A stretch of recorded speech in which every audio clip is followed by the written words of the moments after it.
बोलो जयकारा बोल मेरे श्री गुरु महाराज जी की जय। 11 अप्रैल 2026। श्री अद्वैत स्वरूप विवेक दयाल प्रकाश। प्रेरक श्री श्री संत दयाल रामानंद जी महाराज, श्री श्री छोटे महाराज जी। प्रकाशक श्री गुरु Mandir, Shri Satguru Nagar trust. Compiled by स्कडेवान। आज का पाठ प्रवचन श्री युगल जोड़ी महाराज जी के ही शब्दों में। चतुराई रीझे नहीं, रीझे मन के भाव। देखो प्रेमियों, गुरु दरबार में आए हो। विचारों की प्रभु ने हमें मनुष्य चोला दिया है, हमें नाम रूपी टिकट भी दे दी है। टिकट लेकर पास रख ले और स्टेशन न जाए तो गाड़ी निकल ही जाएगी, अर्थात समय तो निकल ही जाएगा, दोबारा हाथ नहीं आएगा। अब हमारा धर्म है कि हम तन से सेवा करें और मन से सिमरन। अगर शरीर में सेवा के लिए ताकत नहीं है तो लेटे लेटे सिमरन करते रहें। यही जीवन का परम लक्ष्य है। देखो प्रेमियों, आज कलियुग के अंदर सत्संग की कोई कमी नहीं, कमी केवल प्यार की है। सत्संग में आते हैं तो भगवान के चरणों में 100 आशाएं रख देते हैं। भगवान जी हमारी ये कामना पूरी कर दो, भगवान जी हमारा ये कारज पूरा कर दो। इंसान की तृष्णा इतनी बढ़ गई है कि घर के 10 आदमी कमाते हैं फिर भी कहते हैं गुजारा मुश्किल से होता है। पहले जमाने में घर का एक आदमी कमाता था, 10 आदमी खाते थे, क्योंकि हर आदमी धर्म की कमाई करता था और इंसानियत पर चलता था। कदम कदम पर परमात्मा का डर रखता था व मालिक का शुक्रगुजार करता था। अपने से बड़ों के प्रति आदर और छोटों के प्रति दया करना अपना कर्तव्य समझता था, इसलिए कमाई में बरकत होती थी। लेकिन आज इंसान के अंदर धर्म समाप्त हो गया है। इस माया के युग में भाई भाई का नाता नहीं रहा, बाप बेटे का नाता नहीं रहा।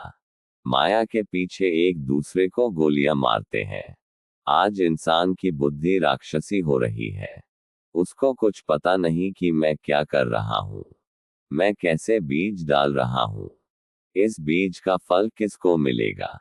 प्रेमियों, विचारो ऐसे भयानक समय में भगवान से नाता नहीं जुड़ोगे तो परिवार में अशांति बढ़ती जाएगी। घर में सब कुछ होते हुए भी मन शांत नहीं हो पाएगा। अशांति के कारण जीव पाप कर्म करता हुआ अपने मनुष्य जन्म को बर्बाद कर लेगा। सो प्रेमियों, भगवान से सच्चे प्यार का नाता जोड़ो तो मन में भी शांति रहेगी और परिवार में भी शांति रहेगी।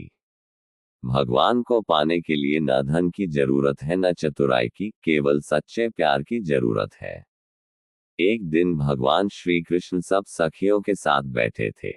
सखियां उनसे कहने लगी कि आप राधा से बहुत प्यार करते हैं, हमसे नहीं करते। भगवान ने मन में सोचा कि इन्हें ऐसा दृश्य दिखाऊं कि इनको पता लग जाए कि राधा और इनमें क्या फर्क है। दूसरे दिन भगवान जी लेट गए, वह सब सखियां आ गई और कहने लगी कि भगवान क्या बात है। प्रभु बोले, हमारे पेट में बहुत सख्त दर्द है। सब कहने लगी, भगवान जी दवाई ले आए। प्रभु कहने लगे, देखो ये दवाई से ठीक नहीं होगा।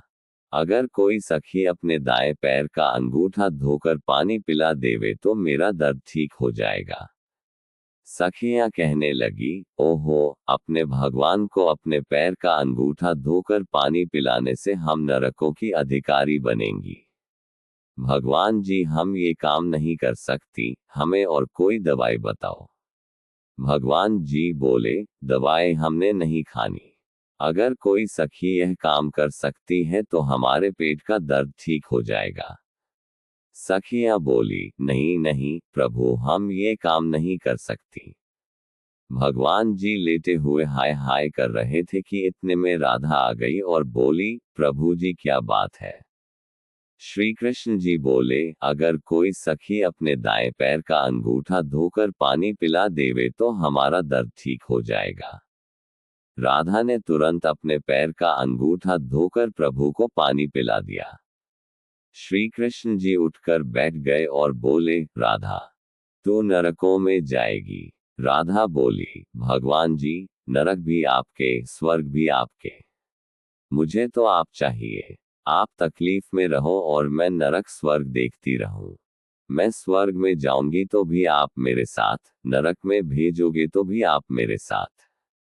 ऐसा प्यार देखकर सखियां हैरान हो गई और आपस में कहने लगी, ओहो, हम तो नरक स्वर्ग ही देखती रह गई। राधा ने केवल प्रभु को देखा, अपने आप को नहीं। तभी तो राधा प्रभु के सच्चे प्यार की अधिकारिणी बनी हुई है।